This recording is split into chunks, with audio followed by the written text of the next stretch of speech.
Saudara, pemerintah Kabupaten Aceh Tengah menegaskan tidak ada kompensasi atas pelanggaran di Danau Lut Tawar kepada para pemilik alat tangkap ilegal Cangkul Padang dan Cangkul Dedem. Pembongkaran dan penertiban alat tangkap tersebut terus dilakukan tim Satgas Gabungan untuk menjaga kelestarian Danau Lut Tawar.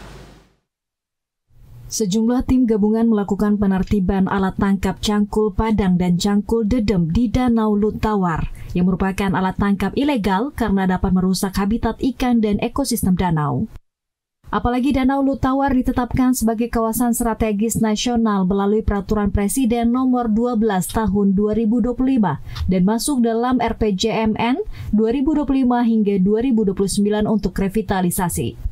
Asisten Perekonomian dan Pembangunan, Jauhari menjelaskan, pemerintah daerah Aceh Tengah menepis isu adanya ganti rugi dan kompensasi bagi para pemilik alat tangkap ilegal tersebut, melainkan memberikan pemberdayaan ekonomi, pertanian, perikanan, dan UMKM, agar para nelayan yang terdampak dapat beralih ke usaha lainnya.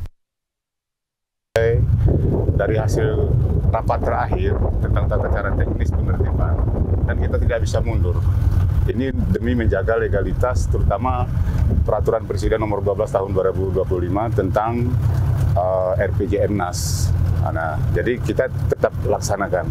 Mungkin mekanisme yang akan kita rubah seperti apa nanti, ini tentu kesepakatan dari tim semua. Demikian. Dengan pembongkaran yang dilakukan secara terencana dan melibatkan sejumlah pihak dapat menyelamatkan Danau Lut Tawar yang berkelanjutan bagi generasi selanjutnya di dataran tinggi Gayo. Dari Aceh Tengah, Mutia TV Aceh melaporkan.